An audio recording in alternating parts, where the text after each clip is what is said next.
Hello दोस्तों, स्वागत है आपको consult your doctor YouTube channel में। मेरा नाम doctor M D Faizan, chief medical officer. तो दोस्तों, आज की इस वीडियो में हम बात करेंगे टाइफाइड फीवर यानी आंत ज्वर के बारे में। टाइफाइड फीवर क्या है, किस कारण से होता है, इसका लक्षण क्या क्या होता है और इन्वेस्टिगेशन के साथ साथ इसमें हम ट्रीटमेंट भी समझेंगे पूरी विस्तार से। ऐसा वीडियो आपको यूट्यूब पे शायद ही देखने को मिले, तो बने रहिए इस चैनल में। Typhoid fever is systematic infection जो सल्मोनेला टाइफी बैक्टीरिया से फैलता है। This fever continue 3 to 4 week in body temperature, यानी अगर आपके अंदर सल्मोनेला टाइफी प्रेजेंट है, बैक्टीरिया प्रेजेंट है, तो आपको ये टेम्परेचर 3 से 4 हफ्ते तक टेम्परेचर हाई करा सकता है। हम लोग बात करेंगे इसका पिक पॉइंट के बारे में। इसका मेन पिक पॉइंट है इंटेस्टाइन में अल्सर, यानी इंटेस्टाइन वुंड, जिसको इंटेस्टाइन वुंड हम लोग कहते हैं। इंटेस्टाइन में अल्सर हो जाना इस डिजीज का मुख्य साइड इफेक्ट है, इसलिए हम लोग इसे इंटेस्टिनल फीवर भी कहते हैं। अभी हम लोग बात करेंगे इसका कारण, कॉसेस के बारे में कि क्या क्या कारण हो सकता है टाइफाइड क्रिएट कराने में। Typhoid is a acute infection which generally causes by salmonella typhi characterized by gradual onset of fever with headache, weakness, abdomen discomfort and spleen enlargement. अगर आपके अंदर सल्मोनेला टाइफी प्रेजेंट है तो इतना प्रॉब्लम क्रिएट कर सकता है। अभी हम लोग जानेंगे इसके कारण क्या क्या है। मोटा मोटी कारण में समझेंगे हम। Typhoid fever is Salmonella enteric serotype typhi bacteria से होता है। कारण तो हम लोग समझ लिए कि ये एक बैक्टीरिया की वजह से होता है, जिसका नाम क्या है, Salmonella enteric serotype typhi bacteria. इस बैक्टीरिया से टाइफाइड होता है। अभी और भी कारण हो सकते हैं, जैसे में कॉन्स्टामिनेटेड फूड एंड वाटर, यानी गंदे अनहाइजीनिक खाना या अनहाइजीनिक पानी, इधर उधर का पानी, गंदगी से टाइफाइड क्रिएट हो सकता है। नेक्स्ट हम लोग कॉसेस की बात करेंगे। नेक्स्ट कॉसेस है इन लाइव स्लोमेट एरिया, यानी गंदा वातावरण या गंदी जगह पे रहने से भी टाइफाइड हो सकता है। और मेन हम लोग कारण जानेंगे, मल मूत्र का सही डिस्पोजल ना करने से इनमें प्रेजेंट बैक्टीरिया, मक्खियों के रॉट इस डिजीज को फैलाते हैं, या शौच करके साबुन से हाथ ना धोने से और उसी टाइम वो हाथ अगर मुंह में गया या उससे आप खाना खाएं, तो ऐसे करके टाइफाइड का बैक्टीरिया अनहाइजीनिक कंडीशन हो सकता है, जिससे टाइफाइड क्रिएट होगा। तभी हम लोग जानेंगे इसका सिम्टम्स क्या है, यानी लक्षण के बारे में कि क्या क्या लक्षण मिले तो हम लोग टाइफाइड की तरफ इंडिकेट कर सकते हैं। तो इनमें फर्स्ट जो सिम्टम है, फर्स्ट वीक में step leader pattern, step leader fever, ये टेम्परेचर पूरे दिन रेस्ट करते रहता है और सुबह के समय फीवर कम हो जाता है। इसमें फीवर आपका 103-104 डिग्री फ़ारेनहाइट तक रह सकता है।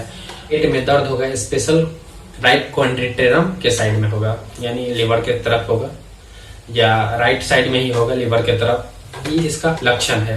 कोलिकी पेन होगा, फ्रंटल हेडेक यानी सामने का सर दर्द करेगा, वोमिटिंग जैसा, नाउजिया एंड वोमिटिंग यानी जी मिचलाना या उल्टी जैसा मान हो सकता है, एनोरेक्सिया भूख ना लगना, भूख की कमी, कॉन्स्टिपेशन यानी कब्ज हो सकता है या लूज मोशन हो सकता है, ड्राई कफ हो सकता है, डिजीनेस, वीकनेस, ये सारा सिम्टम्स इन्वॉल्व है फर्स्ट वीक में।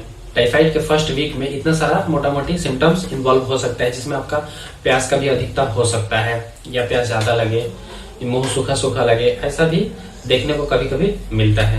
अभी हम लोग बात करेंगे सेकेंड वीक।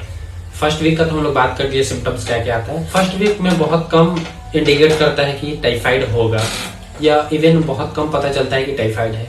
लेकिन मोस्ट इम्पोर्टेंट जितने भी लक्षण आते हैं उसमें आपका हो सकता है रोज स्पॉट, यानी लाल लाल दाने जैसा हो सकता है, स्पेशली आपके चेस्ट पे हो सकता है, या लोअर चेस्ट पे हो सकता है, अपर एब्डोमेन में हो सकता है, या नेक के तरफ हो सकता है, जो अपने आप 5 दिनों में ठीक भी हो जाता है। तो इसका लक्षण में यही इंडिकेट करता है टाइफाइड की तरफ। या हाई टेम्परेचर 103, 104, 105 ऐसे करके रह सकता है, विद ठंडा भी लगना, चिल, जिसको चिल बोलते हैं, ठंडा लगना। तो हाई टेम्परेचर के साथ ठंडा भी लगेगा। इसमें ब्रेडिकार्डिया हो सकता है, ब्रेडिकार्डिया, फ्लैटुलेंस एब्डोमेन हो सकता है। फ्लैटुलेंस एब्डोमेन बोले तो पेट फुला फुला रह सकता है। इनलार्ज स्प्लीन, लिवर, ये सारा इनलार्ज हो सकता है। डायरिया, पी सूप डायरिया होगा, आपको पता होना चाहिए। ये जो डायरिया इसमें होता है पी सूप टाइप का डायरिया होता है। एनोरेक्सिया एनोरेक्सिया के साथ साथ वेट लॉस भी हो सकता है टाइफाइड के सेकेंड वीक के सिम्टम्स में। वोमिटिंग, सर्दी के साथ खांसी भी हो सकता है, वोमिटिंग हो सकता है, प्यास की अधिकता ज्यादा होगा, कोटेड टंग यानी जीभ मैला रहता है, एकदम लगेगा जीभ मैला है, खाना का कोई स्वाद ही समझ में नहीं आएगा, कोई भी कुछ भी सब एकदम कड़वा लगेगा। उल्टी के साथ सीवियर हेडेक भी हो सकता है, पेशेंट डिहाइड्रेट तक हो सकता है। बहुत से केसेस में हमको देखने को मिला है कि टाइफाइड में पेशेंट डिहाइड्रेट तक मिला है। अभी हम लोग बात करेंगे टाइफाइड में इन्वेस्टिगेशन के बारे में।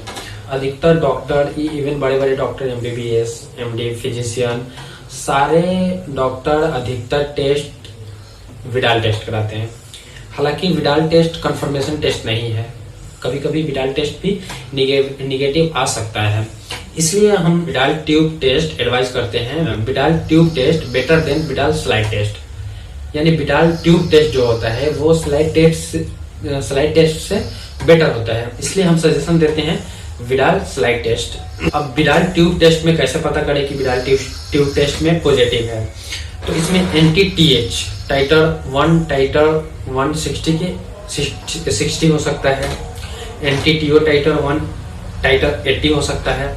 और भी कंफर्मेशन के लिए टाइफाइड डॉट करा सकते हैं, टाइफाइड डॉट टेस्ट, जिसमें सीबीसी करा सकते हैं, जिसमें इस्नोफिलिया आएगा, लो WBC आएगा, व्हाइट ब्लड सेल लो आएगा, इन्फोसाइट एंड इस्नोफिल इसमें अब्सेंट हो सकता है। अगर टाइफाइड में पेशेंट का SGPT और SGOT कराया जाए तो वो इंक्रीज कर सकता है। इसमें ब्लड कल्चर भी कराया जाता है कभी कभी। इसमें ब्लड कल्चर मुख्य टेस्ट है इसका। इसमें ब्लड कल्चर सेंसिटिविटी देखा जाता है कि कौन से एंटीबायोटिक आप में यूज काम कर रहा है, कौन सेंसिटिव है, कौन रिएक्टिव है। कभी कभी हमें बोन मैरो कल्चर में भी जाना पड़ सकता है, CRP वगैरह इस पर देखा जाता है इसमें पेशेंट में। कि आपके डॉक्टर को देख के लगेगा कि अदर इन्वेस्टिगेशन कराया जाए तो वो अपने एक्सपीरियंस के हिसाब से आपको टेस्ट एडवाइस कर सकता है। लेकिन हम लोग जाने हैं इसमें टाइफाइड में मोटा मोटी टेस्ट के बारे में कि इतना टेस्ट से हम लोग को टाइफाइड कंफर्म पता चल जाता है कि आपके अंदर सल्मोनेला टाइफी बैक्टीरिया प्रेजेंट है, आपको टाइफाइड है। ये बातें हमको इस टेस्ट से पता चल जाएगा। अब हम लोग बात करेंगे जिस चीज का आप लोग बेसब्री से इंतजार कर रहे हैं, ट्रीटमेंट। इसमें मेडिकेशन क्या क्या हो सकता है? तो ट्रीटमेंट का बात करें तो इसमें एंटीबायोटिक कॉम्बिनेशन दिया जाता है, ओफ्लोक्सासिन और सेफेक्सिम दोनों यूज किया जाता है टाइफाइड में। अभी हम बात करेंगे इसका डोज के बारे में। तो नॉर्मल ओफ्लोक्सासिन का डोज है, डेली डोज 200 mg सुबह और शाम में, लेकिन यहाँ पे हम लोग को डबल कर देना है 400 mg, यानी ओफ्लोक्सासिन 400 mg सुबह, 400 mg शाम में 10 दिन के लिए। फिर वही बात हम लोग सेफेक्सिम के साथ करें। सेफेक्सिम का भी डोज है 200 सुबह, 200 शाम में, लेकिन यहाँ पे हम लोग को डबल करना है, यानी 400 सुबह, 400 सुबह और 400 शाम में। देन इसके बाद 10 दिन के बाद आप ये दोनों को स्किप करके आप अजिथ्रोमाइसिन ऐड कर सकते हैं। अजिथ्रोमाइसिन 1 ग्राम ले सकते हैं दिन में, एक टाइम 10 दिन के लिए। 10 दिन वो एंटीबायोटिक दोनों दिए और 10 दिन अजिथ्रोमाइसिन, तो 20 दिन का हम लोग का कॉम्बिनेशन हो गया। अभी हम लोग बात करेंगे इसमें कि अगर टाइफाइड कंफर्म हो गया तो इसमें हम लोग स्टेरॉयड थेरेपी भी देते हैं, जिसमें से डेक्सामेथासोन 3 mg पर kg एस्टेट, यानी डेक्सामेथासोन का जो एस्टेट डोज, यानी टाइफाइड कंफर्म हो गया तो हम लोग पहले एस्टेट डोज देते हैं, यानी हम लोग को देना है 3 mg पर kg फर्स्ट एस्टेट देना है। देन 1 mg पर kg 6 to 8 आवर 8 डोज, यानी अगर सुबह शाम दे रहे हैं तो 4 दिन तक देना है। 4 दिन बोले तो 8 डोज हो गया। इसमें आपका अगर फीवर हाई है तो पैरासीटामोल यूज कर सकते हैं। पैरासीटामोल 650 mg दिन में 3 से 4 टाइम दे सकते हैं। इसके बाद सिम्टोमेटिक ट्रीटमेंट दिया जाता है। अगर पेशेंट वीकनेस है तो उसका मैनेजमेंट किया जाएगा, अगर पेशेंट डिहाइड्रेट है तो उसका मैनेजमेंट किया जाएगा। कॉम्प्लिकेटेड इशू है, सर्दी है, कॉमन कोल्ड है, कफ है उसका मैनेजमेंट किया जाता है। तो इतना मोटा मोटी जान लीजिए कि टाइफाइड का जो मेन ट्रीटमेंट है वो एंटीबायोटिक थेरेपी हो गया, क्योंकि टाइफाइड की वजह से ही सारा प्रॉब्लम क्रिएट हुआ है। अगर कॉमन कोल्ड है, कॉमन कोल्ड है, कफ है, सर हेडेक है, ये सारा टाइफाइड फीवर ही क्रिएट किया है। तो हम लोग पहले टाइफाइड फीवर को देखेंगे, देन हम लोग सिम्टोमेटिक इलाज के लिए जाते हैं।